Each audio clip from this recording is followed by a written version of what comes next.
Hi everyone, this is Ebin Say from Ebica. നമ്മുടെ ഇന്നത്തെ apple news എപ്പിൽ സംസാരിക്കാൻ പോകുന്നത് ലാസ്റ്റ് വീക്ക് നടന്ന എല്ലാ പുതിയ ആപ്പിളിന്റെ അപ്ഡേറ്റ്സിനെയും ന്യൂസിനെയും പറ്റിയാണ്. ഈ ഒരു അപ്ഡേഷൻ ന്യൂസ് നിങ്ങൾക്ക് കറക്റ്റ് ആയിട്ടും റെഗുലർ ആയിട്ടും കിട്ടണമെങ്കിൽ നമ്മുടെ ചാനൽ ജസ്റ്റ് ഒന്ന് സബ്സ്ക്രൈബ് ചെയ്താൽ മതി. സോ ദിസ് ഇസ് എബിൻ സേവിയ, വെൽക്കം ബാക്ക് ടു എവിക്ക. ഏറ്റവും ആദ്യം ഐഫോൺ 7ന്റെ കുറച്ച് CAD ലൈനപ്പ് നമുക്ക് വന്നിട്ടുണ്ട്. IPhone 17 air, 17 pro and 17 pro max എന്നീ പറഞ്ഞ 4 വേരിയന്റ് ആയിരിക്കും വരാൻ പോകുന്നത്. ഈ 4 വേരിയന്റിന്റെ ഒരു CAD ഫീച്ചേഴ്സ് ഇപ്പോൾ വന്നിട്ടുണ്ട്. മിക്കവാറും ഈ പറഞ്ഞ എല്ലാ ഡിവൈസിലും ഒരു ചെറിയ ബമ്പ്, ഒരു ക്യാമറ അവിടെ ചെറിയൊരു ബമ്പ് വരാനുള്ള ചാൻസ് ഉണ്ട്. ഈ ഒരു വട്ടം എല്ലാ മോഡലിലും ആ ഒരു ബമ്പ് തന്നെയായിരിക്കും ഒരു ഡിഫറൻസിയേഷൻ. 16, 15, 14 എന്നീ പറഞ്ഞ എല്ലാ പ്രോ സീരീസിനും പെട്ടെന്ന് ഡിഫറൻഷിയേറ്റ് ചെയ്യാൻ വേണ്ടി ഈ പറഞ്ഞ 17 സീരീസിലെ ആ ഒരു ക്യാമറ ബമ്പ് നമ്മളെ ഹെൽപ്പ് ചെയ്യും. അതോടൊപ്പം ഐഫോൺ 16e ഇപ്പോ ഒഫീഷ്യലി എല്ലാ ആപ്പിൾ സ്റ്റോറിലും അവൈലബിൾ ആയിട്ടുണ്ട്. സോ നിങ്ങൾക്ക് ഇപ്പോ ആപ്പിളിന്റെ വെബ്സൈറ്റിൽ നിന്നും ആപ്പിൾ സ്റ്റോർ എന്ന ആപ്ലിക്കേഷനിൽ നിന്നും നിങ്ങൾക്ക് ഫോൺ പർച്ചേസ് ചെയ്യാൻ വാങ്ങിക്കാം.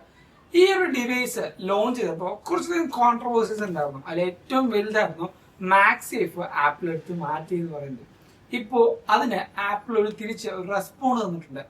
എന്താണെന്ന് ചോദിച്ചാൽ ഐഫോൺ SE യൂസ് ചെയ്യുന്ന കൂട്ടുകാരെ ഫോക്കസ് ചെയ്തിരുന്ന ആപ്പിൾ ഈ ഒരു ഡിവൈസ് ലോഞ്ച് ചെയ്തിരിക്കുന്നത്, അല്ലെങ്കിൽ ഇപ്പോ കറന്റ്ലി 15 പ്രോയോ 16ഓ യൂസ് ചെയ്യുന്ന കൂട്ടുകാർ, അല്ലെങ്കിൽ 14 സീരീസ് യൂസ് ചെയ്യുന്ന കൂട്ടുകാർക്കോ അല്ല ഈ പറയുന്ന ഐഫോൺ 16 ആപ്പിൾ കോൺസെൻട്രേറ്റ് ചെയ്തിരിക്കുന്നത്. ഇത്രയും നാളെ നമുക്കറിയാവുന്ന പോലെ SE സീരീസിലും നേരത്തെ ഇറങ്ങിയ SE സീരീസിലും iOS 18 സപ്പോർട്ട് ചെയ്തു. പക്ഷെ ആപ്പിളിന്റെ ആർട്ടിഫിഷ്യൽ ഇന്റലിജൻസ് അല്ലെങ്കിൽ ആപ്പിൾ ഇന്റലിജൻസും ബാക്കി സ്പെക്കും ഫീച്ചേഴ്സും ലഭിക്കില്ല. ഈ ഒരു iOS 18ന്റെ പൊട്ടൻഷ്യൽ എന്നത് വൈഡ് സ്പ്രെഡ് ആയിട്ടുള്ള ഒരു കാര്യമാണ്. സോ അവർക്ക് വേണ്ടി മാത്രമാണ് ഈ പറയുന്ന ഐഫോൺ 16e എന്ന മോഡൽ റിലീസ് ചെയ്തിരിക്കുന്നത്. ആൻഡ് യൂറോപ്യൻ യൂണിയൻ നമുക്കറിയാവുന്ന പോലെ ഈ ലൈറ്റ്നിങ് കേബിൾ ഉപയോഗിച്ചുകൊണ്ടിരിക്കുന്ന ഐഫോൺ SE എല്ലാം മാറ്റി USB-C ട്രാൻസ്ഫോം ചെയ്യുന്ന ആ ഒരു ഫോക്കസും ആപ്പിൾ ഇതിൽ വെച്ചിട്ടുണ്ട്. സോ ഐഫോൺ SE യൂസ് ചെയ്യുന്ന കൂട്ടുകാർക്ക് ഈ പറയുന്ന മാക്സേഫോ അതിന്റെ യൂട്ടിലിറ്റിയോ അവർ നോക്കാറില്ല. അവർ പ്ലഗ് ഇൻ ചെയ്യുന്നു, യൂസ് ചെയ്യുന്നു, അതേപോലെ പെട്ടെന്ന് ചാർജ് ചെയ്യുന്നു. ഈ ഒരു ഫണ്ടമെന്റൽ ആക്ടിവിറ്റി മാത്രമാണ് ആപ്പിൾ ഫോക്കസ് ചെയ്യുന്നത്. സോ ഈ പറയുന്ന മാക്സേഫ് മാറ്റിയാലും പൊട്ടൻഷ്യൽ ആയിട്ട് വരുന്ന യൂസേഴ്സ് ആ ഒരു കാര്യം മാറ്റി വെക്കും, അല്ലെങ്കിൽ ആ ഒരു കാര്യം ഇല്ലെങ്കിലും ഐഫോൺ 16 വാങ്ങിക്കുമെന്നാണ് ആപ്പിളിന്റെ ഒരു നിഗമനം. സോ 2025 വരാമെന്ന റിപ്പോർട്ട് അനുസരിച്ച് നമുക്ക് നോക്കാം ഈ പറഞ്ഞ ഐഫോൺ 16e എത്രത്തോളം ഹിറ്റ് ആയെന്ന്. ആൻഡ് ഇനി ഈ പറഞ്ഞ ഐഫോൺ 16e ആപ്പിൾ ഇൻട്രൊഡ്യൂസ് ചെയ്ത ഏറ്റവും ആദ്യ ചിപ്പാണ് C1 എന്ന് പറയുന്ന ഒരു സെല്ലർ ചിപ്പ്. കോൾകോമിന്റെ ഇത്രയും നാൾ വാങ്ങിച്ച ആ ഒരു മോഡൽ മാറ്റിക്കൊണ്ട് ആപ്പിൾ ഏകദേശം 7 കൊല്ലമായിട്ട് വർക്ക് ചെയ്യുന്ന ഈ ഒരു ചിപ്പ് സെറ്റ് ജസ്റ്റ് ഒരു 15 മുതൽ 30 സെക്കൻഡിനുള്ളിൽ ആപ്പിൾ പറഞ്ഞിട്ട് പോയി. വേറെ ഒന്നും ഇതിനെപ്പറ്റി കുറേയധികം കാര്യങ്ങളോ അല്ലെങ്കിൽ ഇതിന്റെ ഫങ്ഷണാലിറ്റീസോ ഫീച്ചേഴ്സോ ഒന്നും പറഞ്ഞില്ല. ആപ്പിൾ ഇന്റലിജൻസിനെ പറ്റി വാതോരാതെ കോരം പ്രസംഗിച്ചാണ് എല്ലാ ഇവന്റും നമുക്ക് കാണാൻ പറ്റുന്നത്. പക്ഷെ 7 കൊല്ലം വർക്ക് ചെയ്തും ഇത്രയും ഒരു ബില്യൺസ് ആൻഡ് മില്യൺസ് ഡോളേഴ്സ് ഈ പറഞ്ഞ കാര്യത്തിന് ഇൻവെസ്റ്റ് ചെയ്തിട്ട് പോലും ആപ്പിൾ അതിനു വേണ്ടി ഒന്നും പറഞ്ഞിട്ടില്ല. കാരണം ആപ്പിൾ ഇപ്പൊ ഇറക്കിയിരിക്കുന്ന C1 എന്ന ചിപ്പ് ഒരു ടെസ്റ്റ് ആയിട്ടാണ് ആപ്പിൾ കൊണ്ടുവന്നിരിക്കുന്നത്. നമുക്ക് ഈ പറയുന്ന ചിപ്പിൽ, അതായത് സെല്ലറിന്റെ ഈ ഒരു മോഡത്തിൽ 5G അൾട്രാ ബാൻഡോ അതേപോലെ 5Gയിലെ വേറെ കുറെ ബാൻഡുകളോ കിട്ടില്ല. ഐഫോൺ 5G പ്ലസ് എന്ന് പറഞ്ഞ ഒരു ബാൻഡ് മാത്രം നമ്മുടെ ഇന്ത്യയിൽ അവൈലബിൾ അല്ല. പക്ഷെ ആ ഒരു ചെറിയ ലിമിറ്റഡ് ആയ ബാൻഡുകൾ മാത്രമാണ് ഐഫോണിന്റെ ഈ പറഞ്ഞ C1 എന്ന ചിപ്പിൽ റിലീസ് ചെയ്തിരിക്കുന്നത്.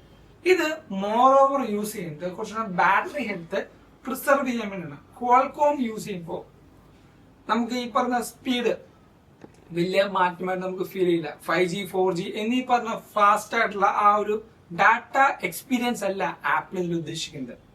4G നിന്ന് 5Gയിലേക്ക് പോകുമ്പോൾ ആ ഒരു ചേഞ്ച് അല്ലെങ്കിൽ ആ ഒരു നെറ്റ്വർക്കിന്റെ ചേഞ്ച് വരാൻ നേരം കോൾകോമിന്റെ ചിപ്പ് അത്യാവശ്യം നല്ല രീതിക്ക് ഈ പറഞ്ഞ ബാറ്ററി ജ്യൂസ് കൺസ്യൂം ചെയ്യും.